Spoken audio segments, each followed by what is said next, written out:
반갑습니다. 하여튼 오늘 좀 듣고 싶은 얘기는요. 네.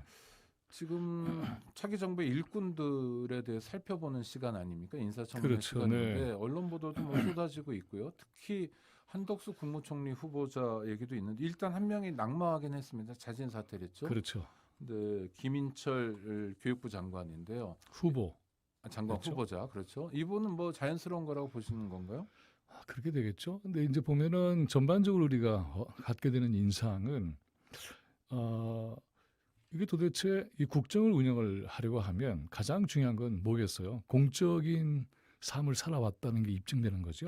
그렇죠. 그래서 공인으로 살아야 그렇죠. 되니까. 네, 그래서 자기 사리 사욕보다는 이제 공적인 그러한 가치관, 태도 이게 있느냐 하는 게 이제 점검이 돼야 하는데 이번에 나오는 걸 보면은 거의 대부분이 다 그런 것과는 별로 관계도 없는.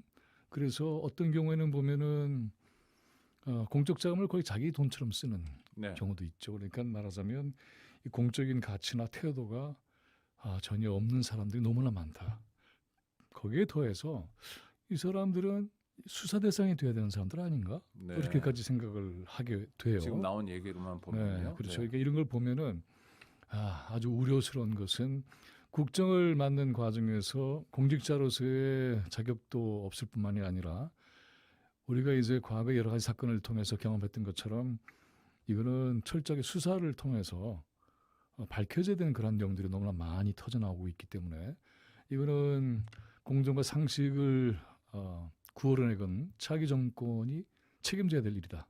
이렇게 우선 생각이 돼요. 근데 교수님, 자기 자신을 위해서만 살아왔다는 게 저는 네. 비난의 대상이라고 생각하진 않는데요. 누구나 다 자기 자신을 위해 살잖아요. 근데 이제 그게 이제 이분들은 공직을 맡을 때는 좀 공직. 다른 차원이 되겠죠. 그러니까는 이제 조금 이따 이제 한덕수 총리 후보의 경우도 얘기를 해 보자면 고위공직자가 자기의 임무를 마치고 네. 자기 직업 선택의 권리가 있는 거니까는 뭐 그런 데 갈 수도 있어요. 김현정 그런데 같은데요, 거기서 법률에서. 끝내야 되죠. 네. 거기서 끝내야 되는데 그리고 다시 공직으로 돌아온다고 하는 것은 이해 충돌이 상당할 뿐만이 아니라 네. 또 특히 이제 김현장이라는 로펌 자체가 한국 정치와 관련해서 외국 자본들을 위해서 로비를 하는 활동이 너무나 많기 때문에 그런 가치관 또 그런 이해관계가 끊어지지 않을 수밖에 없을 텐데 과연 국민들을 위한 공익적 국정 운영을 할 수 있을까? 여기에 대해서는 당연히 질문이 쏟아질 수밖에 없는 것이고 본인도 그것을 입증해야 하는데 지금까지는 입증한 바가 없습니다.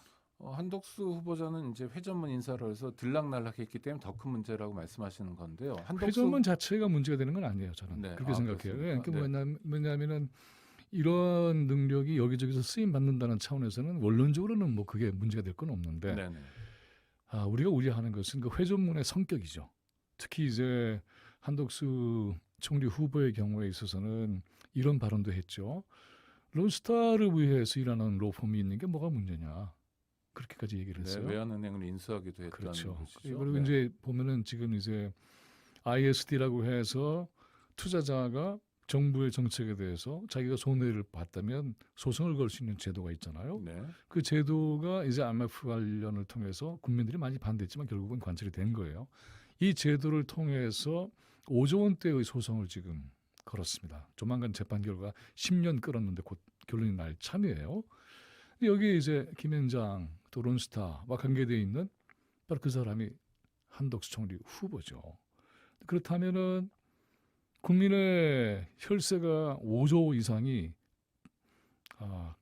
손실이 될 상황인데 한국 정부 섰던 사람이 그렇죠. 갑자기 국무총리가 그렇죠. 되겠다니 한국 정부를 공적 대상으로 삼고 있는 이러한 소송에 관련된 사람이 다시 한국 정부의 최고 고위직을 맡는다?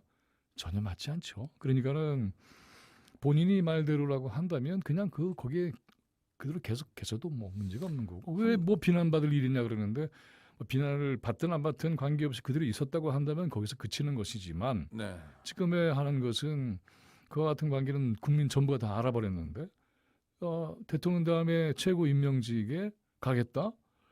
본인의 양심의 문제이기도 하고요. 그에 대해서 네. 한덕수 후보자는 인사청문회 과정에서 두 가지 얘기를 했는데요. 네. 그렇게 좋다는 자리 김현장 고문 4년 동안 18억 주는 자리 그만두고 총리로 봉사하려고 한다 마지막으로. 네. 두 번째 김현장에서 고문 활동을 했던 건 일종의 공공외교였다라고 말하는데요. 네. 뭐라고 말해주시겠습니까? 공공외교의 성격을 전혀 모를 뿐만이 아니라 호도하는 것이죠. 공공외교가 도대체 뭘까에 대해서 국민들이 잘 알고 계실까요? 공공외교의 가장 중요한 것은 일종의 이 국가의 이미지를 개선하고 또 그다음에 그걸 언론이나 이런 걸 통해서 내용도 설명하면서 국가의 정책이 대외적으로 국제적으로 튼튼하게 지지를 받는 그런 활동을 얘기를 하죠. 공공성이 그런 있어야 것을 되겠죠, 외교가. 그런 걸 그렇죠? 했나요? 네, 한 바가 없죠. 네. 네. 그리고 그렇게 공공외교를 했다는 자기 실적도 얘기를 내놓으면 돼요. 그런데 전혀 그렇지 않았죠. 이분의 생각을 보면 과거에 이제 IMF 관리 체제에서 국가가 위기가 처해졌을 때 내가 국가 구했어 뭐 이런 식의 생각을 하고 있는 것 아, 같아요. 그래요? 네. 그래서 우리가 책임지는 거야. 그리고 이제 이것은 일종의 공공외교로서의 가치도 가지고 있고 마지막 봉사를 하고 있는 것이고 또 능력이 있으면 그걸 할 수 있는 건데 왜 이렇게 난리지? 뭐 이런 태도더라고요. 근데 보면은 그 능력이 어떻게 쓰였느냐 하는 걸 보면 자신이 얘기한 대로가 절대로 아니죠. 그러니까는 이 보면은 이 외환은행이 헐값으로 매각되는 과정에서도 개입을 했고 또 그다음에 이 소송 과정에서도 김현장이 개입한 것은 뭐 드러나 있고요. 그 김현장의 고문이었고 이 고문으로 이제 그 로펌이 그분을 모셔간 이유는 분명히 있는 거죠. 그 아니, 영향력에 회사에 대한 뭐, 네, 신뢰와 회사에 돈 벌려고 간 거죠. 뭐. 신뢰와 네. 기대가 있었던 것이고 네. 그럼 뭘 했겠느냐 하는 건 너무나 분명한 겁니다. 그래서 이런 것들에 그러니까 여기서도 돈 벌고 여기서는 권력을 갖고 그리고 그다음에 이 로펌과의 관계라고 하는 것도 우리한테는 아주 굉장히 불투명한데 그런 과정에서 어떤 일이 벌어질지 우리는 모르는 것이죠. 그렇다면은 뭐든지 다 갖고 싶어하는 대단히 탐욕적인 그러한 뭐 인물 아니야? 탐욕적이라도 이렇게 생각할 수밖에 없는 거죠. 능력이 만약 출중하다면 국정을 맡길 수 있는 거 아니냐? 전혀 그렇지 않죠. 능력이라 하는 것은 가치를 위해서 활용이 되는 겁니다.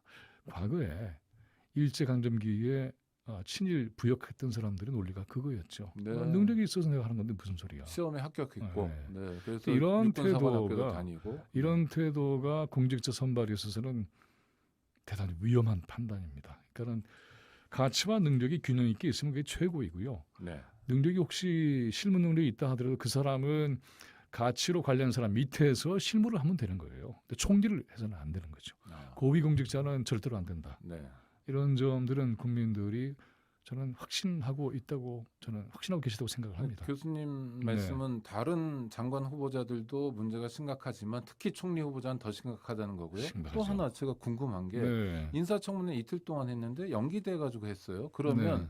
후보자 입장에서는 약간 위축된달까? 뭐 국회 가면 의뢰 뭐 인사도 좀 고개도 조아리고 이러는데 인사도 하고요. 한덕수 후보자는 굉장히 뻣뻣한 태도였고 이제 야당인데 민주당 그분만이 아니에요. 다 그래요 보면. 네, 그러니까 민주당 의원들한테도 나가도 너무 나가신 거다 이렇게 오히려 약간 적반하장 같아 보이기도 하는데 이런 태도는 도대체 어디에서 기인하는 겁니까? 자신감이죠. 자기 능력에 대한 자신감은 뭐 문제될 건 없어요. 네네. 그런데 이제 그랬을 때에 이 공직자가 가지고 있는 그러한 어떤 이 품격, 격조, 그리고 겸손, 그리고 공적 헌신으로 살아왔던 삶에서는 그런 태도는 절대로 나오지 않습니다. 네. 그러니까 이런 걸 보면은 이제 말하자면은 내가 이 정도의 경력을 가지고 있고 이만한 능력을 가지고 있는데 뭐야 하고 사람들을 아래로 내려다보는 태도라고 한다면 향후에 국정 운영할 때 국민들은 어떻게 볼까요? 바로 이런 점들이 굉장히 우려가 될 수밖에 없습니다. 국회의원들한테도 그렇게 얘기하시는 분은 그렇죠. 일반 국민들에게는 더할 거다. 그리고 네. 이제 본인이 얘기했던 게 이미 뭐 덮을 수가 없게 돼버렸잖아요. 그러니까는 론스타를 돕는 로펌 같은 경우도 있어야 되는 거 아니에요? 그리고 능력이 있어서 그것을 감당한다면 왜 그게 비난의 대상이 됩니까? 이렇게 얘기했단 말이죠. 자, 그거는 어디까지 맞느냐 하면 공직에 그런 사람이 있지 않을 때까지는 맞을지 몰라요. 그런데 네. 그런 사람이 이 공직도 보통 공직이 아니잖아요. 최고위 공직이잖아요. 임명직으로서는 거기에는 절대로 가서는 안 되고 국민들도 절대로 허용해서는 안 됩니다. 그렇죠.